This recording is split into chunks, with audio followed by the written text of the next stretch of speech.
Natalia, vamos poniendo.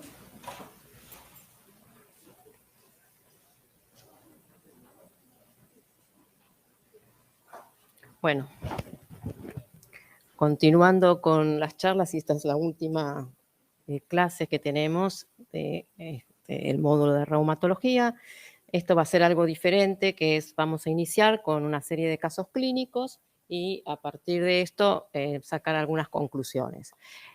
Antes de esto quería decir, y vuelvo a remarcar, que todos los consensos internacionales y los criterios de clasificación actuales dejaron de llamar a estas enfermedades espondiloartropatías seronegativas. Se llaman espondiloartritis y así lo van a encontrar en las nuevas denominaciones, ¿sí? Bien. Bueno, vamos a ver este caso. Es una paciente femenina de 54 años de edad que consulta por presentar dolor en ambas manos. Esto es de simetría, o sea, son simétricas, cierto grado de rigidez matinal, no sabe expresar cuánto, dolor en miembros inferiores y columna lumbosacra de 2 meses de evolución, astenia, pérdida de peso de 5 kilos. La derivan al reumatólogo y así la recibe el reumatólogo con estos análisis de laboratorio.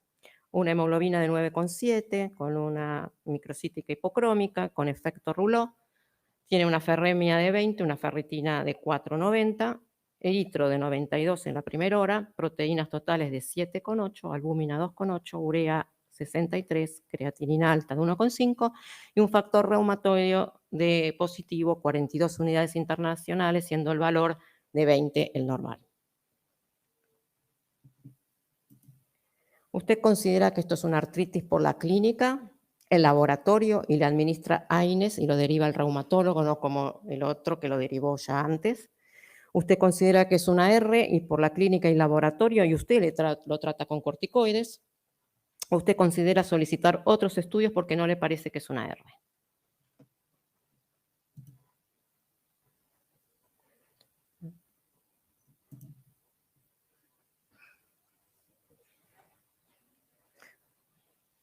Dolor en ambas manos, en forma simétrica, dolor en miembros inferiores, una eritro alta, un factor reumatoideo al doble del normal.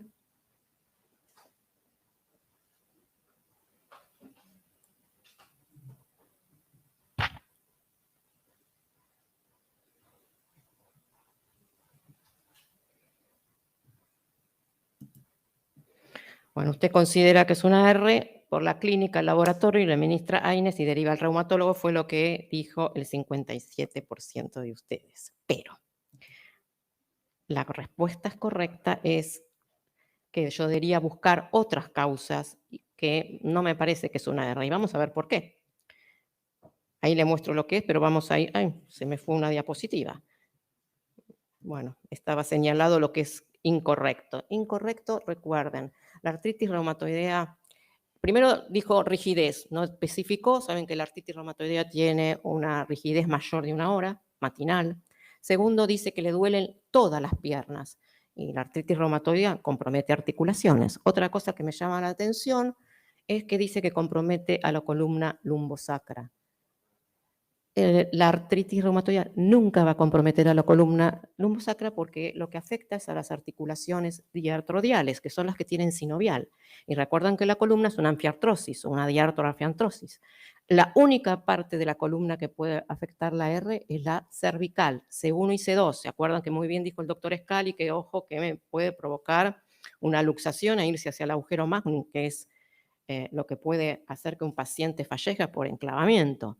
Eso es muy útil y se los digo cuando uno va a decirle al anestesiólogo para una paciente que van a derivar para operarse, avísenle que tiene una R, porque si le hace el movimiento de intubación y tiene compromiso de C1 y C2, puede dejarla no solamente cuadriplégica, sino un paro respiratorio. Bueno, entonces, ¿qué pasó con nuestra paciente? Tenía algo que no vieron ahí, dije que tenía casi 8 de proteínas totales y 2 de albúmina. ¿Qué son el resto? Globulinas. Uno puede decir, bueno, las enfermedades autoinmunes tienen una hipergamma globulinemia, pero yo debo hacerle un proteinograma electroforético y nuestra paciente tenía una corrida electroforética donde lo que presentaba era una gamapatía de monoclonal. El efecto Rouleau que ahí les decía, esos que se pegan los glóbulos rojos, porque hay gran cantidad de globulinas. Fíjense las imágenes líticas, por eso le dolían los miembros inferiores, no le dolían las rodillas, los tobillos, era el hueso. Y acá en la calota las imágenes típicas en manchas de aceite, y esta era la biopsia. Entonces, cuando yo voy a analizar un caso clínico, que es el que se nos presenta todos los días cuando internamos a pacientes, analicemos todo lo que nos dice el paciente y leamos los estudios que si por algo se los solicitamos, para esto se los pedimos. Analicemos uno por uno nuestros resultados. Ahora vamos a este caso clínico. Es una paciente femenina de 45 años, consulta por astenia, artralgias y artritis en manos, metacarpofalángicas e interfalángicas proximales con rigidez matinal de 1 hora. Hace un mes que tiene esto. Usted le hace el examen físico y nota signos de sinovitis aguda en la segunda y la tercera metacarpofalángica, en la mano derecha. El laboratorio tiene anemia de los procesos inflamatorios, restos sin particularidades, salvo un eritro de 48 y una PCR de 35. Su diagnóstico presuntivo es una R y le solicita el factor reumatoideo, una ANA, radiografías de mano, siendo los resultados factor reumatoideo 20, o sea, normal, ANA 1 en 40, normal. Y la radiografía de manos dice que hay una redistribución de calcio de epífisis a diáfisis. Ese es el típico signo de la bandera, que es porque hay aumento de prostaglandinas, especialmente que lo que hace es movilización de calcio en los huesos. No le encuentra erosiones. Dado la alta sospecha de que esto puede ser una artritis reumatoidea porque tiene compromiso bilateral, simétrico y proceso inflamatorio sinovial de la segunda y tercera, que es el lugar típico de inicio de una R en manos, uno le debe pedir el otro anticuerpo. Si el factor reumatoideo fue negativo y yo tengo alta sospecha, tengo que pedir el péptido citrulinado. Le vino un valor de 284, siendo el valor de corte, ahí hay un error, es de 6 a 20, 6 para algunos laboratorios, dependen que lo midan. O sea que está muy alto. ¿Se acuerdan que tener un factor reumatoideo muy alto me indica erosión y mal pronóstico? Y fíjense si yo en esta evolución, no sé por qué acá no viene el dibujito y ya no está, bueno, era la evolución en el tiempo y lo que está tapando este cuadrito de acá es que yo como reumatólogo, pero también como clínico, tengo que buscar la etapa temprana de diagnosticar a la artritis reumatoidea, porque si yo la voy a diagnosticar en este momento, que es cuando dicen los criterios del año 87, los pacientes ya están así. Y ustedes me dicen, y bueno, si ya está así, no lo trato. No, sí, lo tengo que tratar porque la enfermedad va más allá de una articulación, estos péptidos citrulinados están también en el corazón y pueden provocar miocarditis, insuficiencia cardíaca, lesiones de fibrosis de pulmón. No, lo tengo que tratar igual, pero ya en la parte de deformación y erosión, yo ya llegué tarde. Entonces, fíjense en nuestro caso clínico. ¿Tenía rigidez de 1 hora? Sí. ¿Tenía articulaciones inflamadas? 3, no, tenía 2. ¿Le dolían las manos? Sí, pero no tenía el factor reumatoideo y tenía no 6 semanas de evolución. Nuestro caso clínico tenía 1 mes. Y bueno, según estos criterios, no clasificaba. Entonces, bueno, se espera más tiempo, entonces lo citan, bueno, venga dentro de 6 meses a ver si es una R. En todo ese tiempo, lo que pasó es que todos los procesos y citoquinas que se liberaron en estos anticuerpos fueron haciendo erosiones y destrucción articular. Es por eso que lo que está tapando acá es una ventana que yo quise poner, que es la ventana de oportunidad que tenemos para hacer el diagnóstico temprano y colocar un tratamiento oportuno. Surgieron estos criterios en el 2010, que es para diagnosticar una artritis temprana. Y vamos a ver, nuestro paciente tenía de 1 a 3 articulaciones pequeñas afectadas, tenía 2 puntos, tenía el péptido citrulinado positivo, tenía 3 puntos y tenía una PCR, no, tenía la eritro alta, ¿sí? Bien. Eritro y PCR creo que tenía alta, no me acuerdo. Bueno, tenía menos de 6 semanas de evolución, pero en estos criterios no me descarta, no dice, no, descarten si tiene menos de 6 semanas de evolución. Para decir que clasifico, para que yo esté en presencia de una artritis reumatoidea temprana, tiene que reunir más de 6 o más de 6 puntos. O sea que mi enfermo clasificaba y yo ya con esto puedo iniciar un tratamiento con las drogas modificadoras de la enfermedad. Entonces, ¿cuál sería nuestro algoritmo en un consultorio? Un consultorio de atención primaria, un consultorio clínico y obviamente el del reumatólogo también. ¿Qué nos dicen las guías? ACR, recuerdan, y EULAR. Tengo que tener para hacer este algoritmo por lo menos una articulación con inflamación. Si la veo clínicamente, no hay problema. Si no, la tengo que buscar. Muy bien les mostraron en la clase anterior, en la semana pasada, en la clase de diagnóstico por imagen, el valor que tiene hoy en día la ecografía con Power Doppler, que nos permite ver la sinovitis, y si no, la resonancia magnética. Porque hay articulaciones que van a estar ocultas, por ejemplo, un hombro, una cadera. Bueno, yo sospecho que es, y bueno, lo buscaré a la articulación inflamada. Si no tengo ninguna, no clasifica para usar este algoritmo, y si clasifica, me pregunto, ¿puede ser que yo tenga esta enfermedad o esta sinovitis, perdón, por otra enfermedad? Y por ejemplo, tengo el pie hinchado más el dedo gordo del pie, digo, ¿será una qué? ¿Una gota? Bien, buah, se me fue.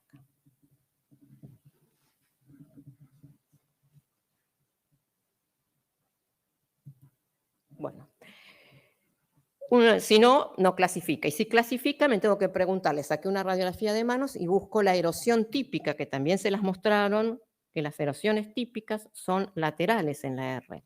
Si tiene ya las erosiones típicas, yo ya digo que es una R. Si no las tiene, entonces utilizo estos criterios de clasificación, que si me dan menos de 6, digo, bueno, esto todavía es una artritis indiferenciada, y ahí lo cito, porque todavía no le pude poner un nombre y un apellido, y si me da 6 o más de 6, clasifica para decir que es una R. Entonces, ya ahora sí llegué a mi tratamiento, y entonces digo, le pongo como tratamiento corticoides 1 miligramo kilo peso día, corticoides a bajas dosis el menor tiempo posible asociado a metotrexate, corticoides 1 miligramo kilo peso día más biológico, corticoides a baja dosis y poco tiempo con hidroxicloroquina. Y no me digan que no lo tratan, porque ustedes es lo que yo quiero transmitir, que si bien los principios que dicen para el tratamiento de la R, que el tratamiento debe estar dirigido por el reumatólogo, yo les quiero decir que la mayoría de las veces está tratado por un médico clínico, internista, un médico general. Sí, iba a decir algo y ya me iba a qué es lo que quiero transmitirles, que por lo menos se lleven. A ver qué votaron.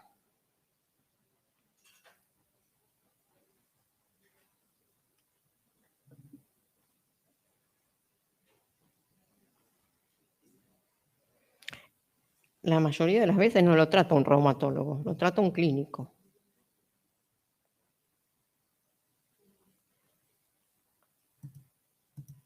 ¿No? Ahí está. Muy bien, excelente la respuesta. Lo debo tratar con bajas dosis de corticoides el menor tiempo posible y con metotrexate. Sin embargo, ustedes les va a llegar a la consulta en internación o cuando vayan, tengan su consultorio, en los consultorios que están haciendo en las residencias, pacientes que vienen con años de corticoides. Con lo cual, yo lo único que hice es acelerar el proceso destructivo articular. Y si yo le digo a un paciente, mire, tómese el corticoide, que esto lo va a aliviar, y vaya al reumatólogo, posiblemente como le alivió el dolor, no saque turno con el reumatólogo y por años quedan con corticoides. Y como les hace, ellos piensan que se curaron porque no tienen ningún dolor, la enfermedad sigue y sigue destruyendo y ahí van apareciendo. Entonces, si bien es cierto que lo que dicen las guías es que el tratamiento debe hacerlo un reumatólogo, como no sucede así, la mayoría uno lo puede tratar para aliviarle los síntomas al paciente, entonces lo que tiene que hacer es esto. Hasta primera etapa, si yo voy a dividir el tratamiento de una R en 3 etapas, esta primera etapa la puede hacer un clínico. Y le dice, pida turno con el reumatólogo, que es el que lo va a seguir para hacer este tratamiento que se llama Try to Target. Try to Target quiere decir tratamiento con un objetivo, y el objetivo que tenemos que tener es la remisión de la enfermedad, o sea, actividad cero. Y si no logramos la actividad cero, por lo menos la menor actividad posible. Entonces, una vez que le hicimos el diagnóstico, le colocamos metotrexate, una droga que es, obviamente, antes de poner un metotrexate, veré cómo está su hígado, pero bueno, serologías virales, PPD, etcétera, siempre que voy a utilizar un inmunosupresor. Dosis que van a ir de 10 a 15 miligramos semanales asociados al ácido fólico, hasta llegar a una dosis 25, asociado al corticoide o a un AINE que tenga corticoides. Lo que me gusta es la asociación de un Dioxaflex B12, porque tiene un poquito de todo. Y me pregunto, mientras lo derivo al reumatólogo, si tiene respuesta. Yo esperaría que a los 3 meses haya una disminución del cuadro clínico en un 50%. Y a los 6 meses yo ya tuve que haber alcanzado mi target, o sea, remisión. Si no lo consigo, ahí pasa la fase 2. En esta fase 2 y fase 3 sí es del orden del reumatólogo, porque yo voy a adicionar una terapia biológica, ¿sí? Anti-TNF, tocilizumab, rituximab, etcétera. O en la fase 3 hago switching de biológicos si no hay respuesta, o las drogas que son los upadacitinib o tofacitinib, que son los inhibidores de la llanosquinasa. Pero la fase 1, que es la que quiero que se transmitan, porque si no va a pasar eso, que yo le voy a dar un antiinflamatorio y el paciente no va a volver a la consulta porque alivió su dolor. Bueno, ahora vamos a ver este caso clínico. Paciente de 28 años, consulta por un síndrome febril de 2 meses de evolución, antecedentes personales, refiere que de niña tuvo varias internaciones, desconoce la causa, consultó en reiteradas oportunidades a facultativos por fiebre, le recetan antibióticos con diagnóstico poco claro. Con lo cual ya tiene 2 meses de fiebre, esto es una fiebre de origen desconocido, nunca le den antibióticos si no tienen una aproximación diagnóstica, si no cubro a la enfermedad que está abajo. Bueno, tiene astenia, anorexia, pérdida de 6 kilos en dicho lapso y tiene poliartralgias de codos, rodillas, tobillos y disnea a medianos esfuerzos. Laboratorio, está anémica, normo, se los resumo para hacerlo más rápido, urea de 61, creatinina 1,8 y tiene proteínas 3 cruces y cilindros granulosos. Ya me habla de que hay una nefropatía. La placa de tórax, ¿ven? Hay un derrame pleural, línea de Damaso. En el examen físico tiene 38,5, una frecuencia de 130, está hipertensa, taquipneica, piezas dentarias en mal estado, tiene una hipoventilación vacial izquierda, se ausculta R1, aumentado de intensidad, R2 desdoblado, silencios no distinguibles por la taquicardia y en el abdomen, si bien no le palpo vísceras, hay un trauemate, que puede ser por su derrame pleural, no lo sé. Le pido exámenes complementarios. Si tiene un FAN, 1 en 80. El eritro, alta. Le pido serologías virales, PPD, hemocultivos, pseudocultivos, porque está con fiebre.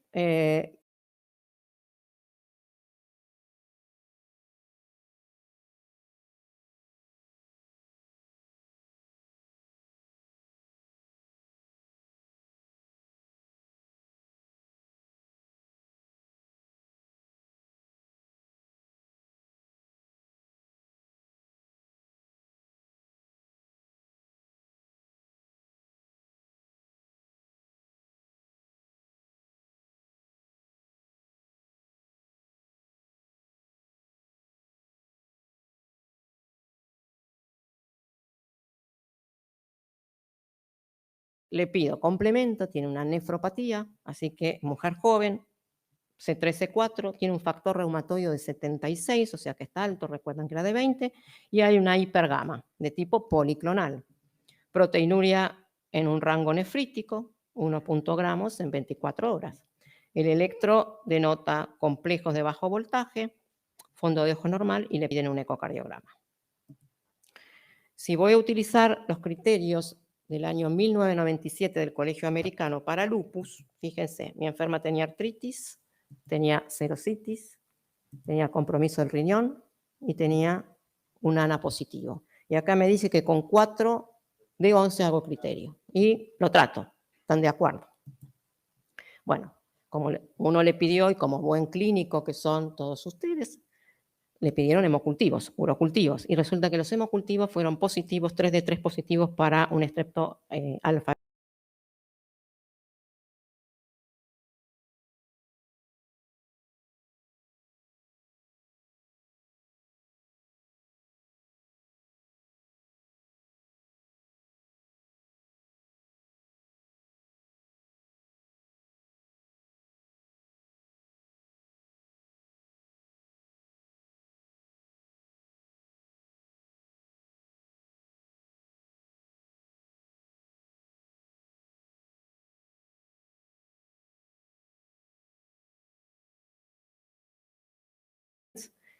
El ecocardiograma, recuerden que los estreptococos me dan un fenómeno inmune y generalmente son los que antes denominábamos endocarditis subagudas.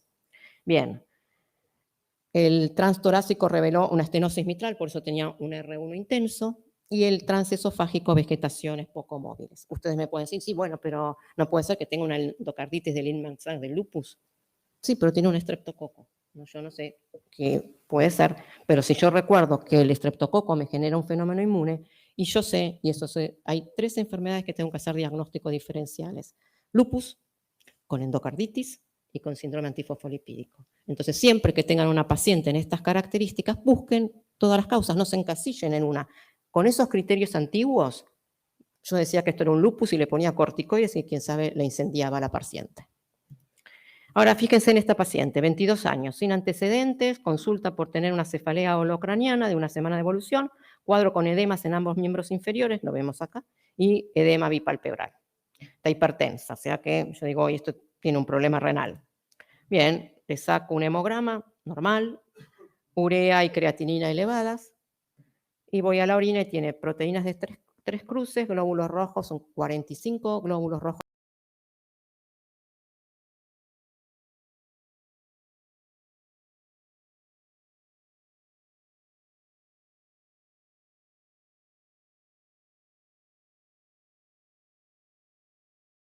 ya sé que el problema es renal, y proteinuria en un rango tan nefrítico, pero bueno, casi acercándose al rango nefrótico, de 3,5 en 24 horas. Bueno, entonces, mujer joven, digo, hoy tiene una nefritis, le voy a pedir marcadores de lupus y me viene FAN1 en 640 y viene el DNA positivo a un título. Cardiolipinas normales y complemento normal. De acuerdo a los criterios de 1997 del Colegio Americano, tengo compromiso renal, tengo ANA positivo y SM positivo, pero no reúno 4 de 11. Es por eso que surgieron los criterios del año 2018, que son los que tenemos que utilizar, ACR regular, se reunieron en el año 2018, pero bueno, salieron a publicidad en el 2019 y se acuerdan que ya los nombramos. Tenemos que partir de un ANA 1 en 80 y reunir puntajes de los diferentes dominios, que van a tomar.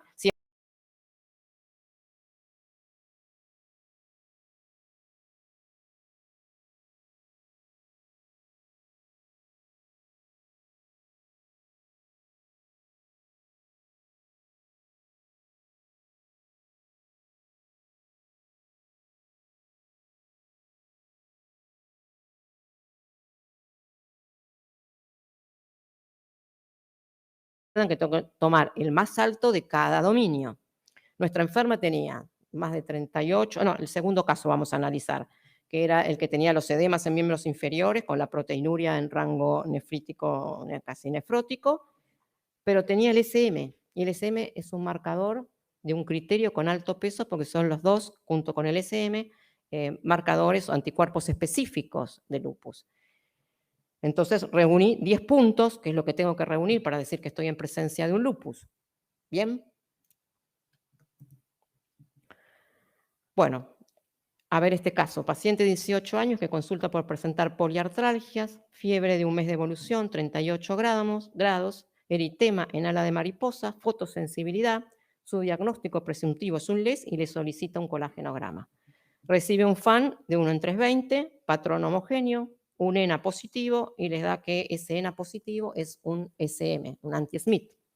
Usted diagnostica lupus con 12 puntos. Yo ya se los resumí, le dio 12 puntos.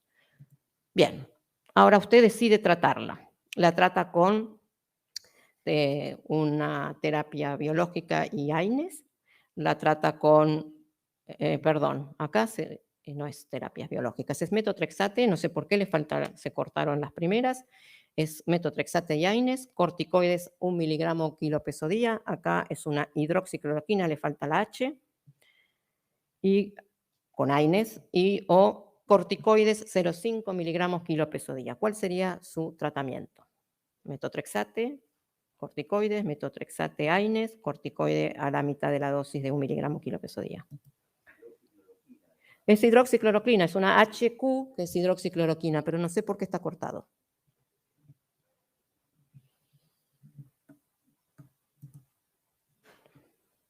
También le falta la M a metotrexate.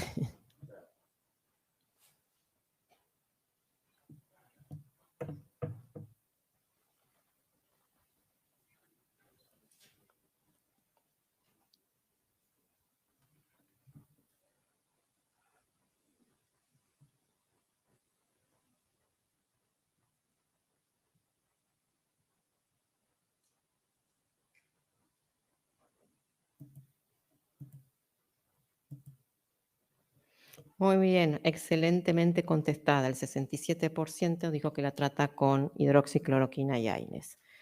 Vamos a explicar por qué al 16% que puso que la trataba con metotrexate y AINES. Si yo tengo un lupus articular, yo pensé que la población en general dice lo trato con corticoides, lupus corticoide. Bueno, sepan que no, que el tratamiento de elección y la base de todo el tratamiento tiene que ser la hidroxicloroquina. Esta es la droga madre en lupus, así como el metotrexate es en artritis reumatoidea. Entonces, si yo tengo un lupus articular, le voy a dar AINES más hidroxicloroquina, ¿sí? Dosis que van de 400 miligramos, 200 cada 12, por 3 semanas. Me pregunto, ¿hay mejoría? Le saco el AINE y le dejo la hidroxicloroquina. No mejora, a la hidroxicloroquina le agrego prednisona, pero a dosis bajitas. Y así voy siguiendo otras 3 semanas más. No mejora y entonces le agrego a la hidroxicloroquina metotrexate. Si tengo un lupus cutáneo, como tenía nuestra enferma, que tenía un eritema en ala de mariposas, le hago corticoides tópicos e hidroxicloroquina. 3 semanas, si mejora, saco los corticoides y solo queda con hidroxicloroquina. Y si no mejora, ahí sí puedo utilizar corticoides orales asociados a la hidroxicloroquina de 0,5 miligramos kilo peso día. ¿Por qué los antimaláricos, hidroxicloroquina, son drogas que tienen que estar puestas? Porque ahora las nombré creo que en la charla de síndrome antifosfolipídico. Las vamos a repasar ahora las que tiene, pero la conclusión es que es una de las drogas que reduce la mortalidad de estas enfermas, ya que las pacientes lúpicas hoy ya que tienen la diálisis para la nefropatía, si tienen una hemorragia alveolar, que generalmente es la forma más grave de presentación del lupus, bueno, le haré plasmaféresis. Pero en todo, cuando no tengo esos casos, si yo dejo librada a su azar y la sigo y le pongo corticoides, las pacientes mueren no por la enfermedad de base, porque yo le estoy poniendo corticoides, sino que mueren de 2 complicaciones. Una es la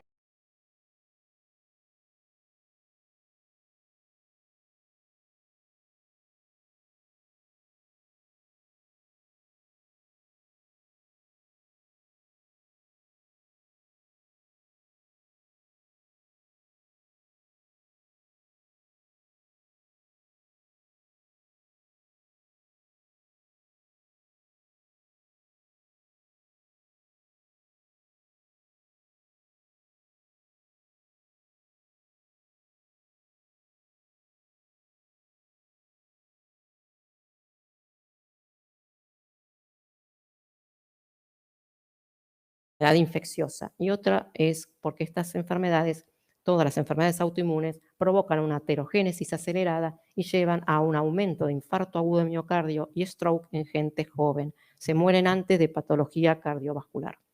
Y esto ha reducido casi un 40% la administración de hidroxicloroquina.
Más cuando hago tratamientos prolongados. Por eso van a ver que las guías, las recomendaciones dicen, salvo que tenga alguna contraindicación, como es que se me deposite en el ojo y tenga trastornos en la visión, que la tengo que sacar, siempre que pueda el tratamiento debe ser prolongado y casi diría, bueno, de por vida. Reduce El diagnóstico clínico, porque atrasa las manifestaciones clínicas, reduce el riesgo de daño irreversible, baja los niveles de lípidos, baja los niveles de glucemia, reduce producción de anticuerpos anticardiolipinas, disminuye la agregación plaquetaria, estimula la producción de óxido nítrico.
Ósea, reduce la incidencia de cánceres y para cuando tenemos el anticuerpo Rho, que se acuerdan que atravesaba la placenta y provocaba el bloqueo cardíaco, bueno, la administración de hidroxicloroquina lo frena.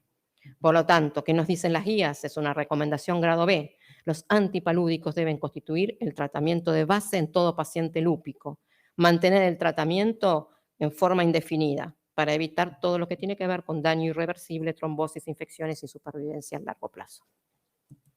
¿Cuándo voy a utilizar corticoides? A 1 miligramo kilo peso día o pulsos de corticoides. Cuando tengo daños de órganos severos, si tengo una anemia hemolítica autoinmune, tengo una plaquetopenia autoinmune con plaquetas de menos de 30.000, que es una urgencia. Tengo compromiso del sistema nervioso central, convulsiones, neuritis. Tengo hemorragia alveolar o neumonitis lúpica o una glomerulonefritis rápidamente progresiva, insuficiencia renal o pancreatitis o pericarditis.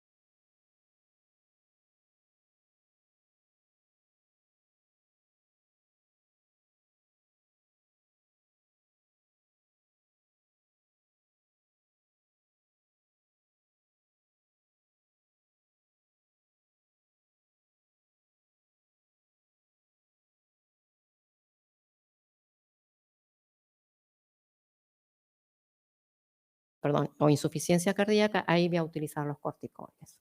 El caso de las gamma globulinas endovenosas o plasmaféresis se reserva para los casos muy graves, le hace una plaquetopenia severa, menos de 10.000 plaquetas, que ahí voy a utilizar, quién sabe, gamma globulinas, obviamente después de los pulsos de corticoides, y siempre que tenga una hemorragia pulmonar, que además le tengo que sumar la plasmaféresis, si no se me mueren antes las pacientes.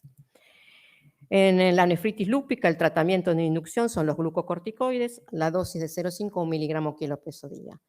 Esto que yo les pongo acá va a ser válido para todo lo que ha cambiado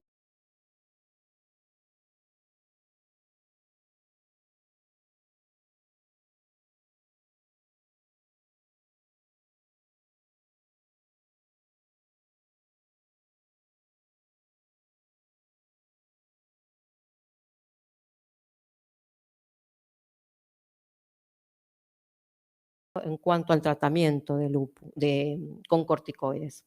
Después los vamos a ver en vasculitis. Hoy se recomienda que sí, uno dice 1 miligramo kilo peso día, pero las guías dicen que tratemos de no pasar los 60 miligramos, por más que el paciente pese 90.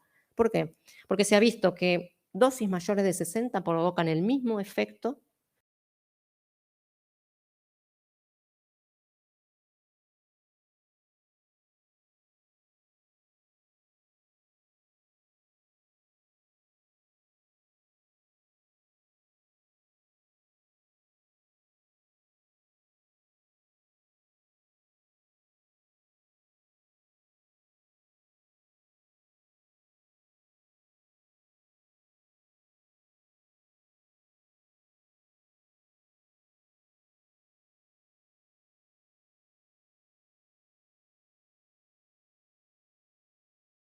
dosis, por ejemplo, de 90 que yo le ponga. Y lo único que estoy haciendo es aumentar los efectos adversos por glucocorticoides.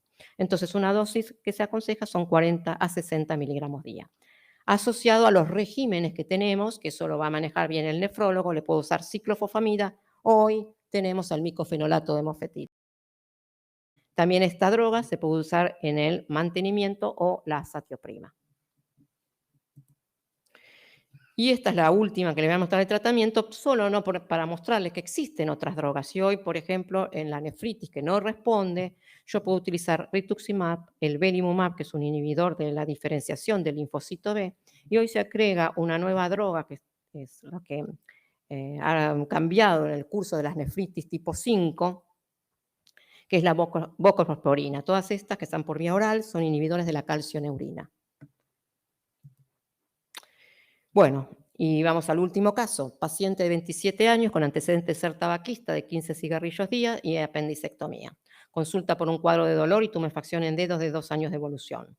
Refiere que se acrecienta durante los meses de invierno y obviamente cuando toca con agua fría algo. En el examen físico usted nota cambios de color en algunas de sus dedos y tumefacción de ellos. Esto que es muy bien. Entonces usted le solicita una capilaroscopía, le indica un fan, lo asesora sobre evitar el frío, el uso de guantes, agua tibia, que use agua tibia y cese del hábito tabáquico, todas son correctas.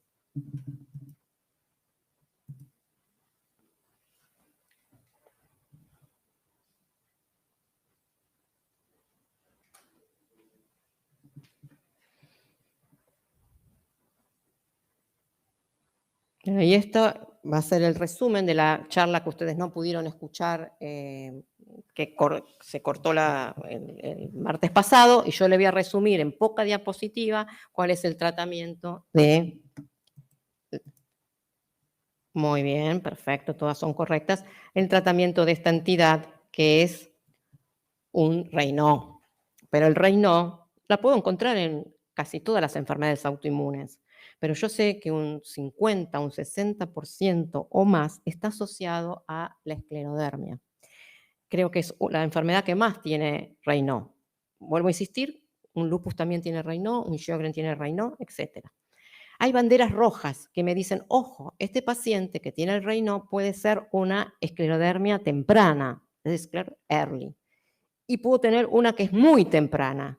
Y si yo sé que una vez que se me provocó la esclerodactilia y la fibrosis de la piel, no hay vuelta atrás, donde intervino el fibroblasto y provocó fibrosis, es muy raro que yo pueda revertir esto. A estas banderas rojas yo les tengo que dar importancia. ¿Y cuáles son? El fenómeno de Raynaud, los dedos Puffy son dedos como en salchicha, inflamados, y tener un FAN positivo. Si yo encuentro esta tríada, sí lo derivo al reumatólogo porque es donde le tengo que ir a buscar a estos pacientes a través de una capilaroscopía si el Raynaud es un Raynaud primario o es un Raynaud secundario, que precede años antes a la aparición de las manifestaciones esclerodérmicas. Entonces teníamos clasificada la esclerodermia, ¿se acuerdan?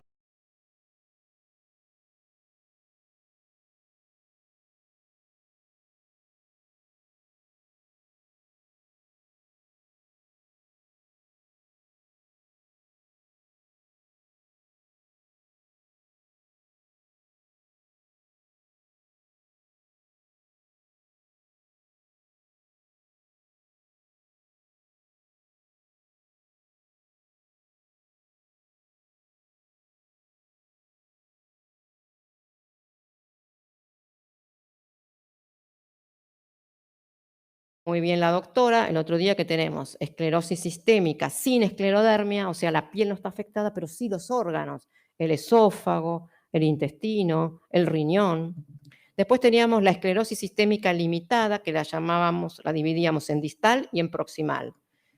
Distal es cuando solo afecta a los dedos, proximal es cuando afecta hasta el codo o hasta la rodilla y la cara. Y después tenemos a la esclerosis sistémica difusa, que es la que afecta a todo el cuerpo. En esta limitada, que es la que llamábamos antiguo CREST, ¿se acuerdan? CREST quiere decir C de calcinosis, R de Raynaud, esclerodactilia, ¿sí? Telangiectasias. Y no se llama más así porque uno pensaba que tenía que encontrar a todos los componentes del CRES, y no es así, yo puedo encontrar algunos, y ya con eso es una limitada. Recuerden que esta limitada se asocia primero al anticuerpo anticentrómero y después se asocia al compromiso del esófago, donde va a provocar compromiso del músculo liso, por eso se lesiona el esófago distal, tienen mucho reflujo estos enfermos, y la otra alteración que se presenta es la hipertensión pulmonar primaria. Recuerden que afectan todas las enfermedades autoinmunes, lo mismo que el HIV, a los anticuerpos antiendotelina, entonces dan un cuadro de hipertensión pulmonar primaria. De hecho, que ahora después lo vamos a nombrar, el tratamiento que yo voy a decir es solo para la hipertensión pulmonar primaria. Ustedes recuerdan que hay 5 formas de hipertensión pulmonar. Todo lo que vamos a usar, Bosentan y todo lo que usamos, es solo para la primaria, ¿sí? El resto depende de otra cosa. Bueno, y en la forma difusa se asocia a la enfermedad pulmonar y a la fibrosis de pulmón y al compromiso renal. Lo importante que quiero que se lleven, el compromiso renal que cruza con crisis de hipertensión arterial, importantes, es que nunca pongan un corticoide porque agrava al compromiso renal. Así que lo que tengo que dar son IECAS. Acá los anticuerpos que están en juego son el topoisomerasa 1, antiesclero 70. Estos son los criterios del 2013 que le da puntaje. Yo digo que estoy en presencia de una esclerodermia con 9 puntos. Tener los dedos engrosados de la piel, de los puntos de los dedos de la piel, ya me dice que eso es una esclerodermia. A cada uno se le da un puntaje y tiene una alta sensibilidad y especificidad.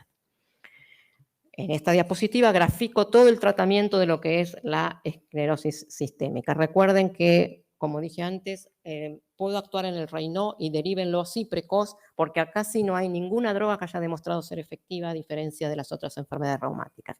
Para las cutáneas le puedo usar metotrexate, puedo usar azatioprima, rituximab, pero una vez que ya está la piel comprometida, raro que vuelva atrás. En el intestino utilicen prokinéticos, y para evitar el sobrecrecimiento bacteriano, eritromicina, rifaximina, lo que quieran. Fenómeno de Raynaud, esto sí lo puedo tratar yo, no tengo que derivarlo a un reumatólogo. Nifedipina, sildenafil, tadalafil, prostaciclinas.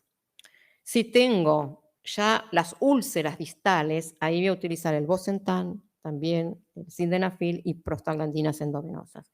Trato de ser rápido, porque le va a pasar muchas veces que entre que llaman a el especialista y viene el vascular que da vueltas y qué sé yo, y llaman al reumatólogo, yo le tengo que salvar porque una vez que se necrosa los dedos van a la amputación. Entonces yo puedo poner estos medicamentos, son medicamentos que los manejamos para otro tipo de entidades, así que uno lo podría poner. La hipertensión pulmonar, como bien dije, esta es la primaria, así que estas drogas solo tienen, que yo estoy nombrando, solo es para la hipertensión pulmonar primaria. Bloqueantes cálcicos, el Bosentan, y si fuera grave, ahí lo que uso es prostaglandinas endovenosas. Para la crisis renal, IECA, y para la afección pulmonar, hasta ahora teníamos ciclofosfamida, rituximab. Pero hoy en día ha surgido una droga, es el nintedanib, que es un inhibidor de fibrosis, pero solo en la enfermedad pulmonar intersticial asociada a esclerosis sistémica, ¿sí? La otra, si ustedes conocen, la perfenidona, pero no se han hecho estudios en esclerosis sistémica. Bueno, bien, esto fue un repaso así de vuelo de pájaro de todo lo que vieron estos días. Y ahora sí vamos a pasar a la clase de hoy, que vasculitis.